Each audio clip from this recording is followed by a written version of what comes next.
Luke, congratulations through to the quarterfinals for the first time here at the World Grand Prix. Not your vintage up there, but just sum it up for us. Yeah, I think that's probably an understatement. I think that's probably one of the worst performances that I've, scoring-wise, I've probably put up on the TV stage for many years. It wasn't horrific, but I just couldn't. When I was finding the first treble, it weren't following. When I couldn't find it, I couldn't get a treble at all. So yeah, it's one of them games that I probably never watch back. But yeah, I think my doubling in has been fantastic this tournament. And usually that's something that I do worry about. Doubling can be my Achilles heel in moments. But I think over the 5 sets I've played, I've missed one chance to get in. So that is some stat. But I can't combinate with good scoring. So if I can put them both together, then I'm a dangerous threat for the tournament. But if I don't, then I'm not going to be long in this tournament. So I'm going to have to put that scoring right for sure. First time in a long time up there, we saw you berating with yourself and almost playing with your emotions up there. Did you feel it as well? Yeah, I did. I everyone knows I get frustrated myself. I really did feel frustrated properly. Sometimes everyone sees I get a little bit frustrated and that, but that's I don't let that affect my performance. But yeah, tonight maybe I was very frustrated because I could not get anything going. And people don't understand sometimes when you know what you can do and it's physically not coming out. It's quite hard and it's hard to deal with. And I'm used to being a heavy scorer and I put people under pressure. And tonight I really couldn't find them trebles. So yeah, maybe I was too hard on myself, and maybe that was why I carried on the not scoring very well. We can all I could have accepted a bad first set, but maybe sometimes I'm too hard on myself. But you don't. I'm world number 5. You don't get there if if I'm too hard on myself. You have to be. So yeah, it's just one of them things. The greats of the game always say it's not what you do with your A game, it's what you do when you're not playing at your best. And the fact that you've come through that 3-0, that must be a huge positive you can take from this game. Yeah, that's right. I think a lot of the top players seem to win when they're not at their best. And for me to win 3-0, they're really not at my best is one of the things you just have to take a bit of positivity about, because many years ago I probably would have got beat 3-0 there because negativity runs through me sometimes. But I'm a new player now, a different player, and I pulled it out of the bag at the right moments. I think as much as I didn't play my best at the right ends at the right time, at the back end of the sets I really was good. I think the 1-5-9 to leave 32 to win the second set, and I think I did something good in the first set. So yeah, I think at the right moments I was good, but I need to put a whole performance together to challenge for the title. And how much mental strength did it take being behind in every set and having to win those final 2 legs of the sets? Yeah, it takes a lot of a mental strength, because obviously I felt really flat tonight. I felt really tired, and if Luke would have won that third set, it would have been an uphill battle for me. I think it would have been a struggle because I felt really flat. I couldn't find the treble, and maybe sometimes it just can happen, but obviously tomorrow's a new day. There's another night's rest. We go again, and tomorrow probably be a new day, and I might even play the best I've ever played, so who knows. But yeah, I'm not going to be too negative about the performance. I won, I'm into the next round, and I can put it right tomorrow. Congratulations, Luke. Thank you, Phil. Luke, do you think your recent experience of being in those real pressure moments came to the fore there in those deciding matches? I do, because at the back end of them sets I really did perform. I hit the right scores at the right time, and even though I felt like I was struggling and I really couldn't find my A game, I couldn't. I think I maybe at 1-180. That's really not my style. Usually I'll hit 5 or 6 in a long thing like that. So yeah, that my scoring was probably the worst it's been for a long time. But yeah, I think I showed a lot of resilience to pull out the right scores at the right time, finish at the right time, and to come off at 3-0 is quite flattering, really, because I think it could have been 3-0 to Luke Woodhouse as well. Do you think we can expect to see the best version of Luke Humphries in the quarterfinals? I think you will definitely see a better version than he did tonight. That's for sure. I've not lost a set yet, and I have not performed anywhere near my ability. I think everyone knows that. But when you get to them, I think I perform when I'm under pressure more.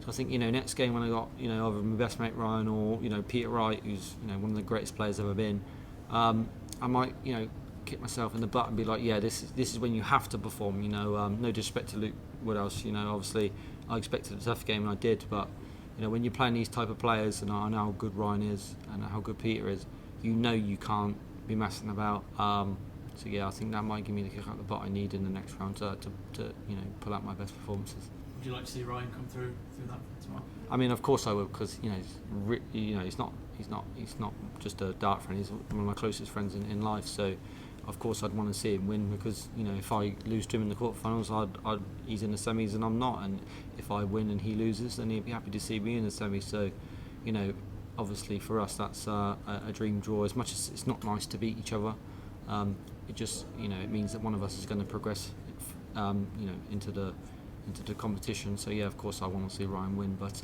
he's got a tough game tonight, and if he plays the way he can, which I know he can because I practice him all the time, I do fancy Ryan to win tonight. But of course Peter, you can never write him off. Thank you. Look, you alluded to it there. Do you feel like you really need to be pushed to bring out the best of yourself? I really do. Yeah. Sometimes I feel like when I'm under pressure is when I play my best.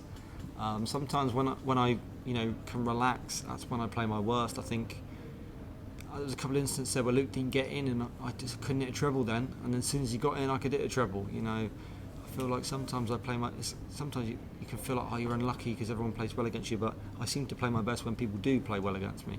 So yeah, maybe that when people are pushing me, that's when I perform at my capabilities and play my the way I can. And I know I'll have to tomorrow, regardless of who I play. I'm going to have to be. There's no CB game tomorrow. It has to be A game, or I'll be going home. You talked about in the previous interview up to number 5 in the world. Number 4 is obviously on the line as well in this tournament. Do you feel like you're playing as well as any of those guys in the top 4? Yeah, I mean, in the last 2 years, I think that I am probably playing at the top 5, top 6 level.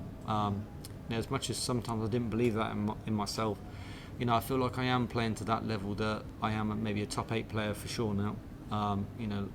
Like I alluded to, my B game wins me these sort of performances, and usually I would have lost these games. So when I can put my A game in there, I'm probably one of the toughest players in the world to beat, and you wouldn't be unless you're in the top 8. So I feel like if I can come tomorrow, refresh, start again, forget about today, we can see a great performance. Thanks, mate. Thank you. Luke, you mentioned earlier that you felt a bit flat tonight. You're not the first person to have mentioned that this week. What do you put that down to?